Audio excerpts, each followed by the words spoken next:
بسم الله الرحمن الرحیم.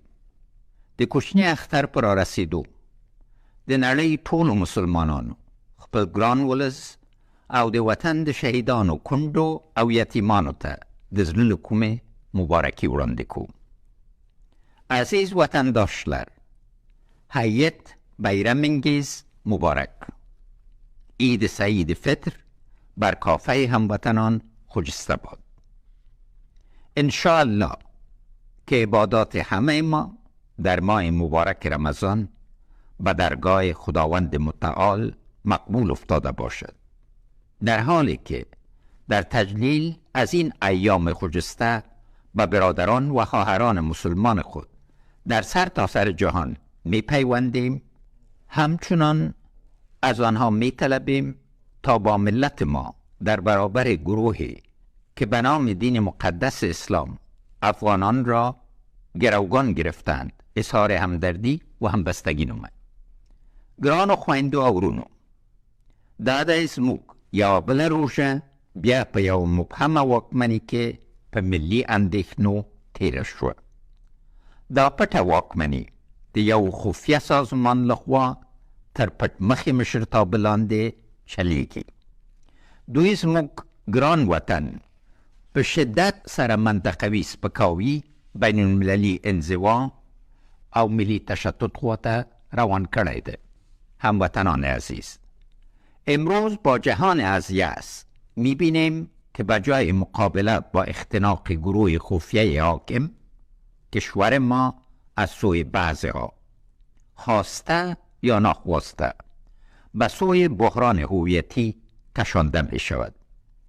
آسیب‌های این بیماری در صورت عدم جلوگیری دراز مدت و خطرناک خواهد بود. این بحران اساساً ریشه در زشتی‌های فکری نیم قرن اخیر دارد.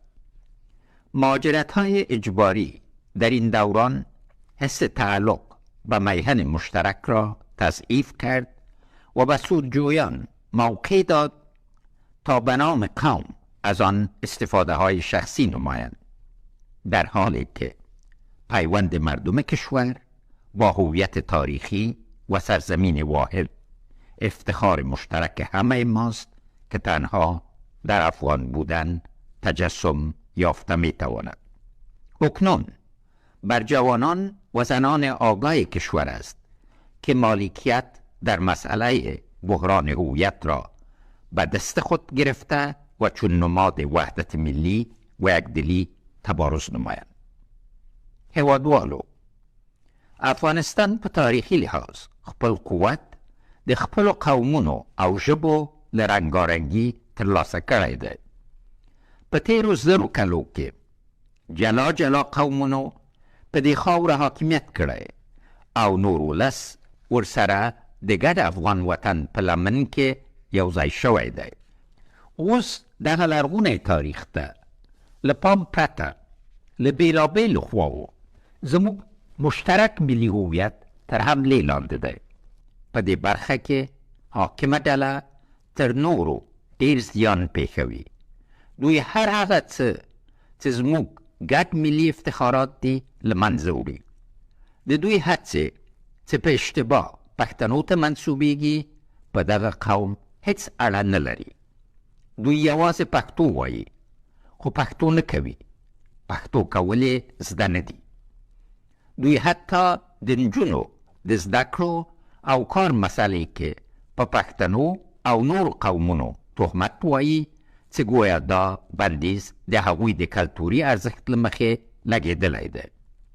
خفیه سازمان په حقیقت کې له ټولو ملي ارزښتونو سره د ضدیت تګلاره غوره کړې او نه منم په خپل رسمی سیاست اړولی دی.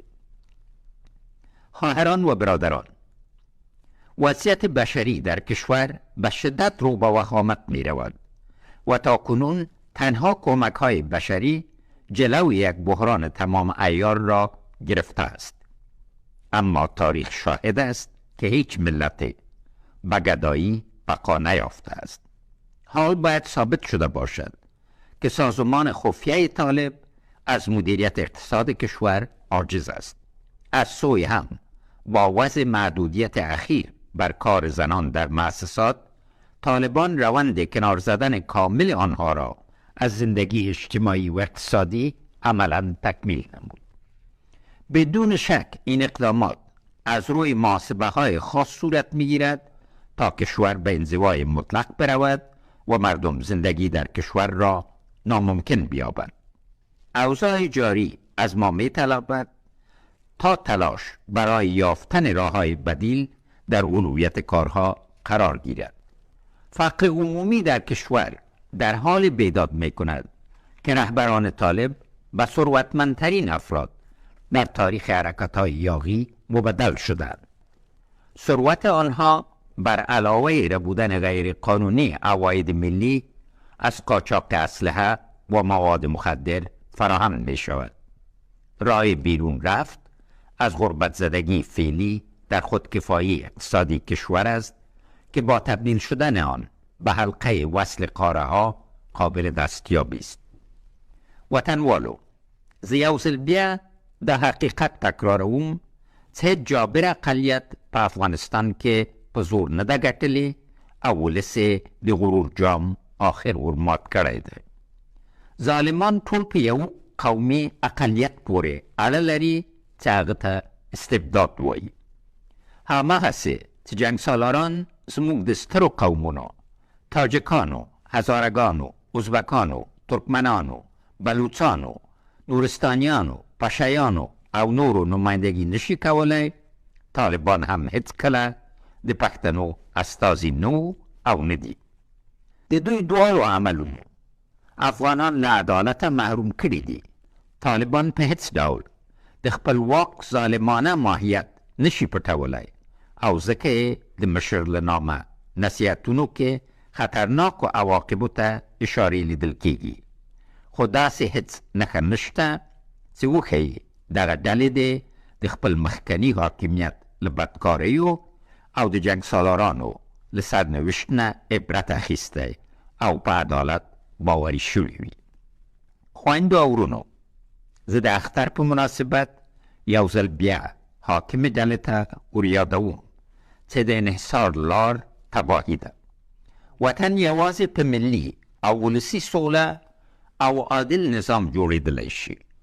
موږ 4 کاله وړاندې د باعزت سولې لور ته اول ګام د اختر په غوربند پورته کړ. دا د افغانستان د بحران تاریخ کې بې سابقه کار و چې متخاصمې خواوې د توپکو خولې یو ځای بندې کړې. هلته دا امکان جوړ شوی و چې ملت طالبانو ته غېږه ورکړي او د دواړو خواو دردونه ټکور شي. خو منفعت غوښتونکو سوله وتښتوله او پر ځای هغه څه راوړل چې اوس هېڅوک نشي قانع کولی. هغه وخت موږ د باعزت سولې چوکاټ وړاندې کړ او که په هغه اساس د شرطونو پرته ملي خبرې شوی او په ګډه د حکومت شکل ټاکل شوی وی، اوس به دا مشکلات نو. زموږ طرحه له ملت سره د طالب سوله وه، خو پر ځای طالب د جنګسالارانو سره سولې ته کېنول شو او ځکه نه سوله راغله او نه وطن آرام شو. نو تر هغو چې فرصت کاملا له لاسه نه دی وتلی، باید برته هماغه چوکاټ ته ستانه شو او د ملت د ګټو له مخې حقیقي ملي سوله راولو چې پر عدالت او مساوات ولاړه وي. اوس وخت دی چې په دې بیا فکر وکړو چې یا به یو کېږو که نه ورې کېږو. یشسن افغانستان، زنده باد افغانستان، ژوندی دې وي افغانستان.